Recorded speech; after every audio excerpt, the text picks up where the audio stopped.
Assalamualaikum warahmatullahi wabarakatuh. Alhamdulillahirabbil alamin. Asyhadu an la ilaha illallah wa asyhadu anna Muhammadan abduhu wa rasuluh sallallahu alaihi wasallam wa ala alihi wa ashabihi amma ba'da. Bapak Ibu yang dirahmati Allah, kembali di sini saya akan memberikan beberapa arahan-arahan ya terkait dengan masih terkait dengan pelaksanaan haji maupun ibadah umroh. Ada 7 hal yang harus Bapak Ibu jauhi, jangan sampai dilakukan pada saat berada di Tanah Suci, khususnya tadi berada di Mekah dan Madinah. Langsung saja Abah akan membacakan apa saja yang perlu dijauhi, ya, jangan sampai dilakukan pada saat berada di Tanah Suci.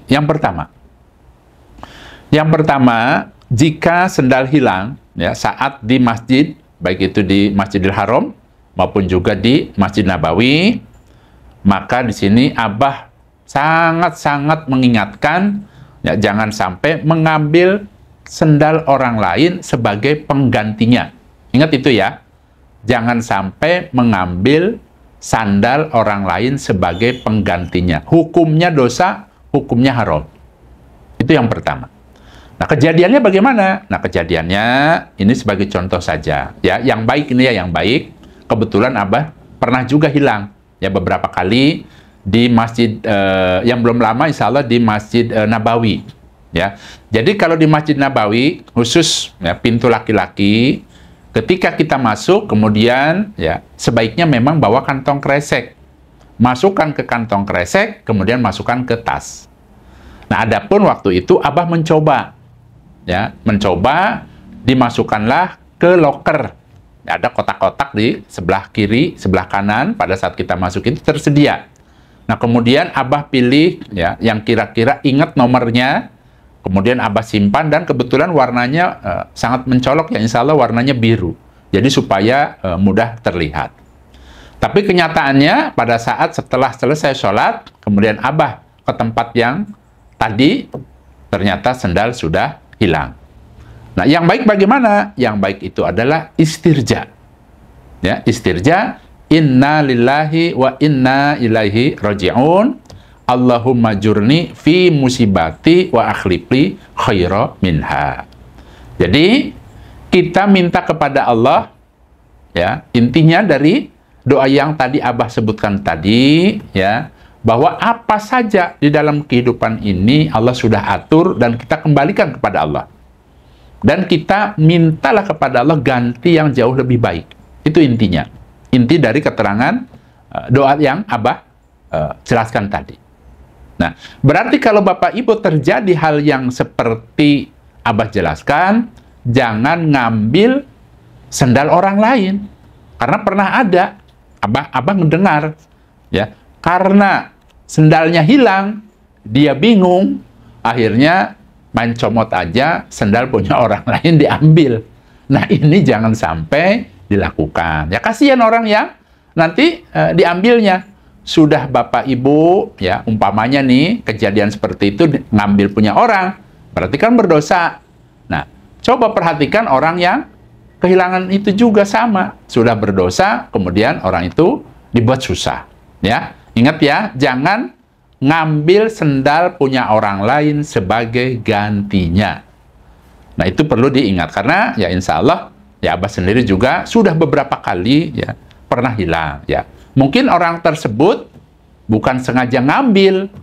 Kadang-kadang kan ada orang itu ya masuk ke dalam masjid, kondisinya sudah sepuh, kadang-kadang lupa dengan sendalnya warna apa. Nah, itu insya Allah sih kita berprasangka yang baik saja, ya bukan sengaja memang diambil sama dia, tapi dia nggak salah ngambil, insya Allah seperti itu. Yang kedua, kita lanjutkan. Yang kedua, ya, pada saat berada di hotel, ya, terlebih hotel-hotel yang bintang 4, bintang 5 itu kan makanan sangat turah-turah, ya. Janganlah Bapak Ibu ya mengambil makanan yang bukan haknya, dengan kata lain, ya. Kalau disediakan di hotel itu tujuannya adalah supaya bisa makan di situ. Adapun umpamanya ya, ingin membawa sesuatu ya yang sewajarnya masihlah diperbolehkan. Contoh misalnya ingin ngopinya di kamar hotel, kemudian kita ambillah gula umpama 2 bungkus umpamanya dibawa ke hotel, itu yang namanya kewajaran, masih ada toleransi. Tetapi kalau umpamanya, ini umpamanya ya, seseorang itu ya kemudian ada niatan ingin mengambil banyak ya, bukan untuk digunakan di situ atau digunakan di kamar, sengaja buat persediaan atau barangkali buat oleh-oleh pulang kampung. Nah, ini jangan dilakukan. Sedikit Abah akan jelaskan. Jadi tempo hari itu kan bulan Februari ya, bulan kemarin kebetulan kan Abah berada di Tanah Suci itu, hotelnya bintang 4. Nah, di hotel bintang 4 itu makanannya Masya Allah turah-turah. Ya, tersedia yang namanya gula, kopi, kemudian itu yang namanya di bungkusan yang warna putih, ya agak panjang dikit itu, ada gula aren lah, kalau kita gula aren ya, gula merah, kemudian tadi ya banyaklah bungkusan ya, ada creamer. Nah, pada saat itu kebetulan Abah ya pagi-pagi, Abahnya lagi kurang sehat, ingin sarapan, belum banyak jamaah yang ada di restoran tersebut. Ini restorannya restoran di hotel ya, bukan di luar hotel. Nah, saat itu ada seorang ibu-ibu ya, dia itu masih sepi kan ya. Jadi Abah melihat, kebetulan Abahnya itu di belakangnya dia. Kemudian dia itu ya diam-diam itu mengambil yang namanya gula, di situ ya berisi gula, creamer dan lain sebagainya, ngambilnya nggak kira-kira. Dan dia sudah menyiapkan kantong plastik, kebetulan warnanya waktu itu putih. Langsung ngambil kerkep, langsung dimasukkan diam-diam ke kantong plastik. Dan di dalam kantong plastik itu, ya insya Allah Abah melirik itu sudah ada makanan apalah seperti itu, ya. Nah, hanya saja memang khawatir malu dianya, Abah memang pura-pura tidak melihat, akhirnya ngejauh. Nah, dari cerita ini, Abah tidak sarankan. Kenapa? Karena di hotel itu kan tadi yang sebagaimana Abah jelaskan, menyiapkan makanan itu untuk dimakan, diminum di situ. Adapun umpamanya karena ingin ngopi umpama di kamar dan lain sebagainya, ya wajarlah kalau 1-2 kita bawa ya untuk digunakan di kamar hotel. Tapi kalau ada niatan memang sengaja ngambil, nah itu kan niatnya berarti kan tidak baik, ya, mengambil barang yang bukan haknya. Apalagi sengaja, contoh misalnya sekali ngambil mungkin 30 bungkus, dimasukkanlah ke plastik. Itu baru sarapan pagi. Nanti ya makan siang ngambil lagi, umpamanya, kemudian makan malam ngambil lagi. Sedangkan umpamanya di Madinah ya, 4 hari 5 hari sudah berapa banyak bungkus umpamanya diambil. Nah, itu berarti kalau dilakukan ya tadi berdosa, karena disengaja memang ada niatan untuk mengambil barang yang banyak itu, ya, karena memang disediakannya itu kan untuk jamaah-jamaah yang lain juga butuh, ya, seperti itu. Jangan dilakukan. Selanjutnya yang ketiga, di sini Abah mengingatkan ya, pada saat Bapak Ibu ya berada di Mekah atau di Madinah, itu kan ya di luar pelataran masjid ya banyak sekali burung-burung, terutama burung merpati. Nah, ada dalam hadis itu dijelaskan ya, pada saat seseorang berada di tanah haram ya, maka dilarang ya, yang pertama tadi dilarang mengusir, dilarang mengganggu, dilarang membunuh hewan-hewan darat. Itu merupakan larangan ya, termasuk tadi burung merpati. Tidak boleh kita misalnya sengaja diburu atau diganggu atau diusir. Ya. Jadi dia hidup alami di situ. Nah, di sini Abah mengingatkan, pada saat burung-burung itu kan dikasih makan, kemudian dia sedang asik makan, nah ini supaya dijauhi, yaitu mengusir atau mengganggu. Tidak boleh. Ya. Jadi burung-burung itu hidup liar, alami, biarkan kalau lagi makan. Kecuali kita misalnya lewat. Kalau lewat dengan mengganggu kan beda, atau mengusir itu beda. Ya. Biasanya, ya Abah perhatikan itu adalah, yaitu dengan cara ya diusir atau diganggu supaya terbang, supaya menjauh. pada saat umpama akan mengambil gambar untuk video atau foto. Nah, ini jangan sampai dilakukan, ya. Karena hukumnya itu merupakan larangan. Kalau larangan berarti kan dosa. Tidak boleh ngusir, tidak boleh mengganggu. Nah, ini Abah ingatkan, silahkan. Barangkali ingin berfoto-foto di situ, tetapi tidak perlu dengan cara mengganggu atau mengusir burung-burung yang sedang makan, ya. Jadi ini Abah ingatkan karena memang itu peraturan. Tidak boleh yang ngusir atau mengganggu, ya. Apalagi buat kepentingan pribadi supaya umpama bagus videonya. Silahkan foto-foto alami saja, ya. Adapun kalau kita lewat kemudian dia terbang, ya namanya kan lewat. Tidak ada keinginan untuk mengganggu atau mengusir atau tidak ada tujuan-tujuan yang lain, tuh ya. Kemudian yang keempat, ya, diusahakan ini masih di tanah haram, ya. Apabila Bapak Ibu, ya, di tanah haram ini menemukan barang temuan, ya, terutama yang berharga, supaya Bapak Ibu jangan diambil, ya. Ada supayanya. Kenapa? Karena terkadang kan kalau orang yang nggak tahu kan bagaimana gitu, ya. Nah, ini supaya dijauhi, jangan sampai mengambil barang-barang temuan, ya, barang nemu. Misalnya contohnya tiba-tiba, ya, ada barang yang sekiranya berharga di masjid umpamanya, ya, kemudian kita ambil umpamanya, itu jangan. Ya, baik itu di masjid maupun di luar masjid. Intinya di tanah haram itu tidak boleh mengambil barang temuan. Adapun umpama mengambil tetapi diberikan ke petugas, itu boleh. Yang dimaksud ngambil di sini adalah diambil untuk dimiliki. Itu tidak boleh, hukumnya apa tadi? Haram, ya. Kemudian, ya, yang kelima. Yang kelima, ya, diusahakan Bapak Ibu pada saat berada di tanah haram, Makkah dan Madinah, umpama melewati, ya, jalan yang di situ ada tumbuh-tumbuhan, ya, jangan, ya, dirusak karena larangan. Jangan dipetik, umpama bunganya bagus atau bagaimana sehingga dipetik umpamanya, ya, atau dipatahkan atau dicabut, ya, dipotong, itu tidak boleh, ya. Tanaman-tanaman yang tumbuh liar di sana, khususnya yang liar, itu dilarang, ya. Maksudnya tumbuh alami, ya, dilarang, ya, dipetik bunganya umpamanya, kemudian dilarang dipatahkan, dilarang dirusak, dilarang dicabut. Itu tidak boleh, ya. Ini khusus tanaman-tanaman yang memang tumbuh alami di tanah suci. Itu merupakan larangan. Nah, kemudian yang keenam, pada saat duduk-duduk nunggu sholat wajib, itu ada petugas yang bawa Al-Quran di dadanya. Kemudian dia itu, ya, memberikan Al-Quran itu seolah-olah seperti dibagikan, ya. Dia bawa-bawa, terus kemudian di bahasa kitanya nih siapa yang mau. Tapi maksudnya di sini bukan mau dibawa, bukan. Atau diberi supaya dibawa, atau hadiah, bukan. Jadi itu petugas yang ada di Masjidil Haram, atau di Masjid Nabawi, ini banyaknya di Masjidil Haram, Abah perhatikan itu, petugas misalnya bawa 10 Al-Quran, kemudian satu tangan itu diberikan seolah-olah akan memberi.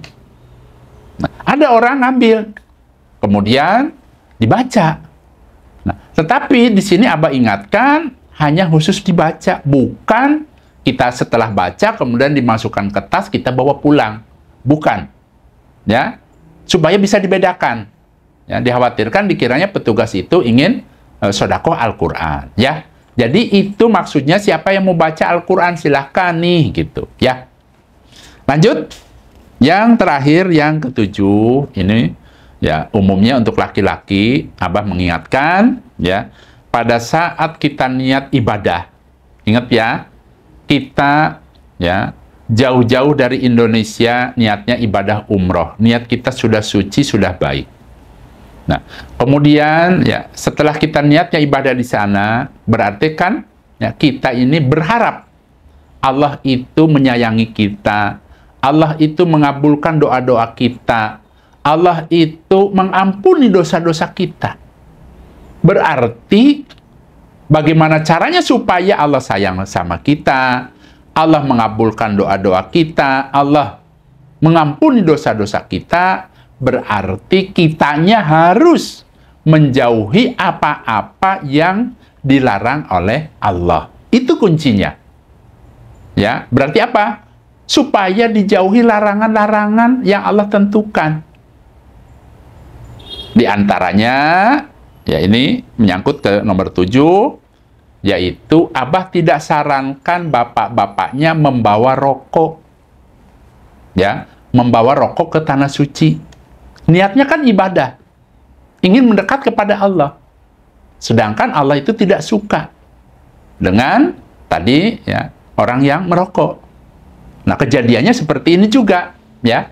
Jadi, ya, selain itu di hotel, ya, di hotel itu ya umumnya sudah dipasang alarm. Ya, ada yang namanya alarm untuk kebakaran. Ya, setiap kamar itu insya Allah ada. Ya. Kemudian ada alarm, ya, secara otomatis kalau ada asap, maka ya seluruh ruangan hotel itu ada tanda bahaya akan bunyi. Jadi kemarin itu kejadiannya insya Allah di Madinah. Ya, di Madinah insya Allah nih ya, ada jamaah yang merokok di kamar. Sehingga membuat kehebohan, dikiranya kebakaran. Karena asap rokoknya itu kehisap sama alat yang disediakan, terdeteksi, sehingga alarm di mana-mana bunyi. Nah, di sini Abah jelaskan, ya, jangan merokok di kamar. Dan kamar di hotel itu umumnya pakai AC. Ya, kasihan jamaah-jamaah yang lainnya jadinya bau rokok. Secara tidak langsung menganiaya orang lain. Pertama, ya. Yang keduanya Allah tidak suka. Berarti lebih baiknya Abah sarankan jangan bawa rokok. Tuh ya.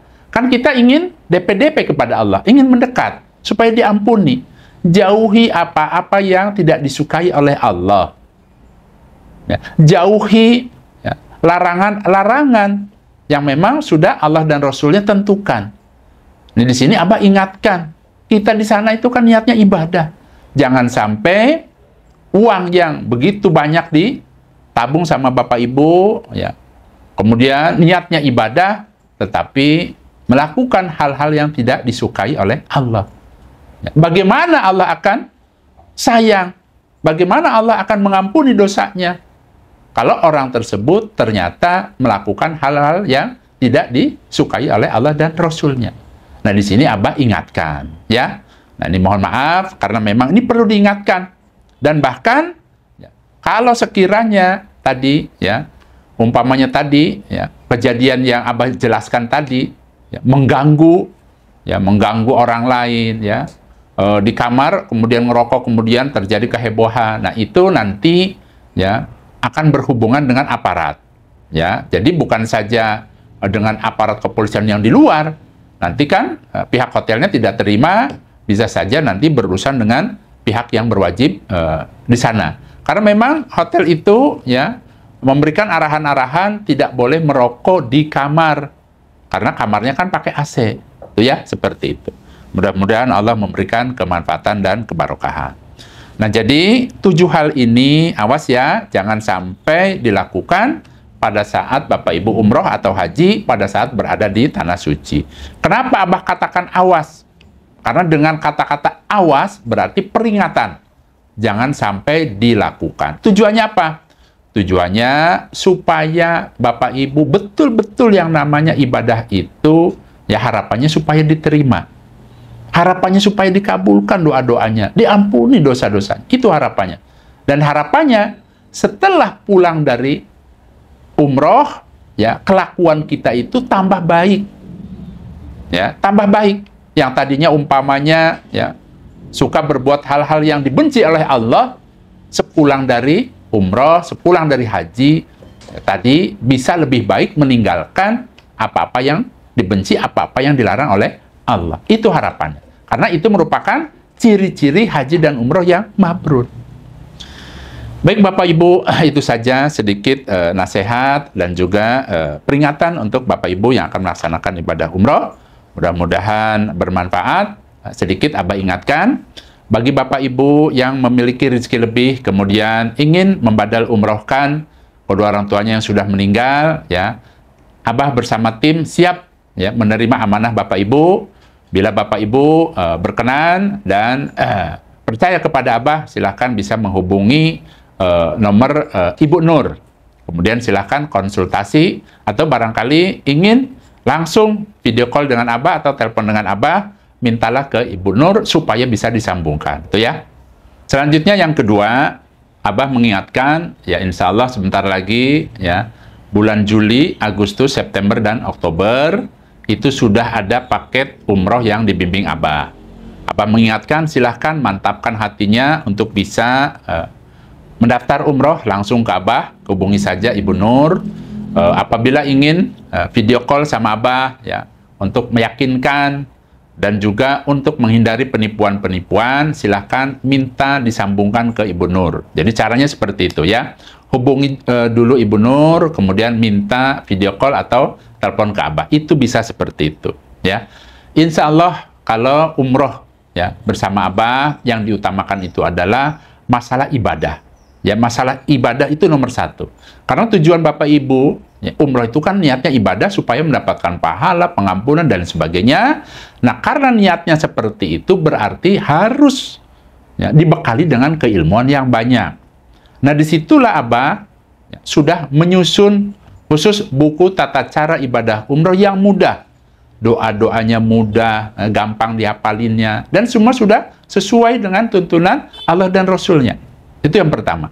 Kemudian, ya, Abah juga sudah menyusun buku, ya, tuntunan, ya, sholat-sholat sunnah, dzikir, doa-doa, dan sebagainya yang mudah. Dan nanti Abah akan jelaskan. Ya, contoh misalnya, tata cara sholat tobat, kemudian tata cara sholat tasbih, sholat hajat, sholat duha, dan lain sebagainya. Nah, itu semua bisa didapat apabila Bapak Ibu mendaftar umrohnya ke Abah. Karena apa? Karena Abah ini ya, berusaha bagaimana caranya ya, agar Bapak Ibu di dalam memahami keilmuannya itu betul-betul pas. Ya, di dalam ya, memahami, di dalam prakteknya itu betul-betul pas. Sesuai dengan tuntunan Allah dan Rasul. Sehingga apabila Bapak Ibu ikut dengan Abah, kemudian mendapatkan buku itu, nanti akan dikupas tuntas.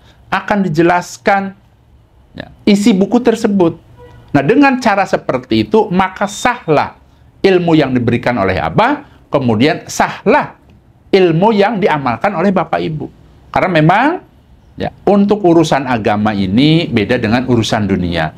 Kalau urusan dunia, Bapak Ibu, ilmu itu boleh kita comot dari sana, dari sini, kemudian kita pakai, tidak apa-apa. Tetapi kalau ilmu agama, tuntunannya itu harus berguru. Memang seperti itu. Harus berguru dulu ke orang yang memang sudah memiliki ilmu tersebut. Dan ilmu Abah ini bukan hasil comot sana, comot sini, bukan. Abah juga melalui guru terus berguru, berjenjang. Ya. Nah, di sini ya bukan berarti Abah tidak memberikan buku itu, banyak yang minta. Tetapi tadi ya, karena ini pertanggungjawaban di akhiratnya nanti berat. Ya. Bapak Ibu umpama mengamalkan apa-apa yang Abah berikan, tetapi tanpa seizin Abah, kemudian juga Abahnya tidak mengajarkan, dikhawatirkan Bapak Ibu salah pemahaman. Yang tadinya harusnya A jadi B. Nah, itu tujuannya berguru seperti itu. Ya, jadi mohon maaf ya bagi Bapak Ibu yang mengharapkan buku panduan yang Abah susun itu memang bagi orang yang khusus mendaftar ke Abah, sehingga ya ilmunya itu sah, pengamalannya juga sah pada saat Bapak Ibu berada di tanah suci. Itu ya. Nah, kemudian tadi ya insya Allah karena musim umroh ini dibuka setelah musim haji, ya makanya bulan Juli, Agustus, September, Oktober itu sudah tersedia. Adapun kalau ada yang ingin bertanya, Abah, yang paling nyaman itu di bulan apa untuk umroh? Abah akan menjawab yang paling nyaman, kesimpulannya dilihat dari cuaca, dilihat dari kapasitas tempat hotel-hotelnya, kemudian dari membludaknya orang di Masjidil Haram umpamanya, itu adanya insya Allah September, Oktober. Ya, September, Oktober. Ya, Bisa juga November yang awal. Ya, taruhlah November. Jadi 3 bulan itu ya cukup baik, cukup bagus cuacanya. Insya Allah sekitar 30 derajat. Kemudian juga ya mengenai ya orang-orang yang umrohnya juga tadi ya itu merupakan bulan yang nyaman, bukan bulan yang high season. Ya, biasanya kalau bulan yang high season itu adalah masa liburan. Contoh misalnya Desember, Januari, itu Masya Allah. Ya, kemarin itu seperti itu, membludak. Bahkan banyak di bulan Januari itu jamaah-jamaah yang tidak bisa masuk hotel pada saat di Madinah. Sampai bulan Februari. Kebetulan Abah kan baru pulang di bulan Februari. Ada beberapa travel itu, dapatnya itu malah jauh sekali. Nah, untuk itu Abah menyarankan, ya silahkan walaupun tersedia bulan Juli, Agustus, September, Oktober, Abah menyarankan kalau pilih paket silahkan pilih di September dan Oktober. Ini hanya sebagai masukan saja, ya. Dan insya Allah Bapak Ibu, ya kalau Bapak Ibu tadi ikut ya rombongan Abah ini, selain dibina masalah keilmuannya, insya Allah nanti mudah-mudahan Abahnya sehat, ya bisa Abah langsung menemani. Sehingga Bapak Ibu merasa tenang, merasa nyaman, dan apabila ada hal-hal yang perlu ditanyakan, kan Abahnya ada di situ, tuh ya. Dan bagi Bapak Ibu yang merasa ragu-ragu karena jauh dan lain sebagainya, silahkan menanyakan ke Ibu Nur supaya bisa komunikasi langsung sehingga Abah bisa menjelaskan. Kadang kan, aduh saya kepengen banget tapi bagaimana? Nah, bagaimana ini bisa ditanyakan ke Abah. Nanti Abah akan jelaskan sejelas-jelasnya. Mudah-mudahan dengan cara penjelasan itu Bapak Ibu paham. Karena apa? Buktinya banyak yang mendaftar ke Abah itu ya, jauh-jauh hitungannya. Kenapa kok mereka bisa? Karena Abah arahkan caranya. Nah, di sini Abah sedikit jelaskan contoh misalnya. Kemarin itu ada kakek dan nenek usia 76 tahun dititipkan keluarganya ke Abah. Tinggalnya di mana Abah? Di Kalimantan. Kalimantan Timur jauh. Abah belum pernah ke Kalimantan. Tapi mereka itu percaya sama Abah. Mereka titipkan 2 orang tersebut, kok bisa sampai datang ke Jakarta. Bisa umroh sama Abah. Bisa kembali lagi ke keluarganya. Nah, semua itu ada yang mengatur timnya. Namanya tim akomodasi. Ada semua, ya. Jadi contoh misalnya yang dari kemarin itu yang dari Kalimantan itu ya, bahkan tidak bisa mempergunakan handphone. Ya. Yang satu orang itu sama sekali karena kan udah sepuh. Kemudian yang satunya juga ya hanya 50% bisa menguasainya. Ya, handphonenya juga mohon maaf ya, handphone model lama, agak sulit. Tapi semua itu semua nanti ada pemandu dari sini. Contoh, disiapkan nanti tiketnya. Ya kemarin itu kan disiapkan tiket pesawat supaya dari Kalimantan ke Soekarno-Hatta. Sudah disiapkan. Kemudian, tadi pada saat di bandara sudah ada tim penjemputannya. Ya, nanti kan dicari orangnya mana, fotonya apa semua, sama keluarganya dikasih tahu, nanti dicari semuanya sudah. Bahkan mereka menginap terlebih dahulu 1 malam di Hotel Sahid. Karena setiap pendaftar dari luar kota itu, ya silahkan diberikan fasilitas menginap 1 malam di Hotel Sahid dekat bandara. Dan bagi Bapak Ibu jangan khawatir, umpamanya ya dari Jawa Tengah, umpamanya dan lainnya. Ya, kalau orang ibadah itu, ya ibadah umroh maupun ibadah haji itu kan bukan seperti orang mau pulang kampung, bawa tas hari itu juga berangkat. Ya, naik bis umpama tidak. Ya, jadi Bapak Ibu yang niat haji dan umroh ini merupakan orang-orang spesial, tamu-tamu Allah. Keluarganya itu dia mengantar. Itu tata caranya seperti itu. Makanya kemarin bagaimana saya berangkatnya? Kan Bapak Ibu punya saudara, punya keluarga, minta diantar. Antar kemana? Ada titik kumpulnya yaitu di Hotel Sahid. Umpama dari Jawa Tengah, diantarlah ke keluarganya sewa mobil, kemudian diantarlah ke tempat penginapan. Sama, orang yang haji juga sama. Masuk ke asrama, nginep dulu. Dari situ, biasanya diberikan arahan-arahan pada saat di asramanya. Nah, kalau Abah asramanya yaitu di hotel.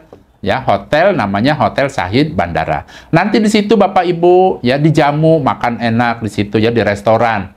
Kemudian diberikan arahan-arahan masuk ke ruangan dan lain sebagainya. Ya. Jadi insya Allah ya dimuliakan. Ya. Nah, itu sedikit masukan. Insya Allah nanti di akhir video akan Abah share ya untuk paket umrohnya. Silahkan dimantapkan hatinya, karena ini masalah ibadah, maka utamakanlah masalah ibadahnya.